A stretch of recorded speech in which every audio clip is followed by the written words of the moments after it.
Hello guys, welcome to my channel fact stories. Baahubali లాంటి భారీ సినిమాతో నేషనల్ రికార్డును సొంతం చేసుకున్న డార్లింగ్ ప్రభాస్ ఈ సినిమాతో పాన్ ఇండియా స్టార్గా మారిన విషయం తెలిసిందే. ఈ సినిమా నుంచి తెలుగుతో పాటు ఇతర భాషల్లో కూడా పాన్ ఇండియా సినిమాల ట్రెండ్ మొదలైంది. బాహుబలి సినిమా తర్వాత సాహో, రాధేశ్యామ్, ఆదిపురుష్ లాంటి సినిమాలతో అభిమానులను నిరాశపరిచినప్పటికీ సలార్ మరియు కల్కి డబుల్ ట్రీట్ ఇచ్చాడు. ఇక తాజాగా విడుదలైన కల్కి సినిమా 1000 కోట్ల కలెక్షన్ను సాధించిన విషయం తెలిసిందే.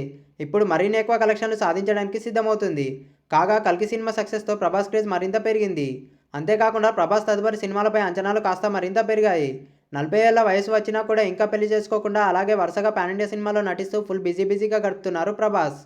ఇదిలా ఉంటే తాజాగా ప్రభాస్కి సంబంధించిన ఒక వీడియో సోషల్ మీడియాలో వైరల్గా మారింది. ఆ వీడియోలో ప్రభాస్ తన మొదటి క్రష్ గురించి చెప్పుకొచ్చారు. ఈ సందర్భంగా వీడియోలో ప్రభాస్ మాట్లాడుతూ మీ ఫస్ట్ క్రష్ స్కూల్లోనా లేక ఇండస్ట్రీకి వచ్చిన తర్వాతనా అని యాంకర్ అడగగా ప్రభాస్ స్పందిస్తూ స్కూల్లోనే అని ఆన్సర్ ఇచ్చాడు. మరి ఆ అమ్మాయి పేరేంటి అని అడిగితే మాత్రం తెలియదు, గుర్తులేదు, మర్చిపోయాను అని నవ్వుతూ తెలిపారు. సరే అయితే ఏ క్లాస్ ఉన్నప్పుడు చెప్పండి అంటూ యాంకర్ అడగగా తను క్లాస్మేట్ కాదు, నా టీచర్ అని ఫస్ట్ క్రష్ అని చెప్పాడు. నేను చదివింది కూడా ఇక్కడే చెన్నైలో, ఆ టీచర్ చాలా బాగుండేది అని ఆన్సర్ ఇచ్చారు ప్రభాస్. అయితే తన ఫస్ట్ క్రష్ గురించి ప్రభాస్ చెప్పేటప్పుడు ఫేస్లో సిగ్గు మాత్రం మామూలుగా లేదు. ఈ వీడియో కనుక మీకు నచ్చినట్లయితే లైక్ చేయండి, షేర్ చేయండి, కామెంట్ చేయండి అండ్ సబ్స్క్రైబ్ చేసుకోవడం మాత్రం మర్చిపోకండి. Thank you.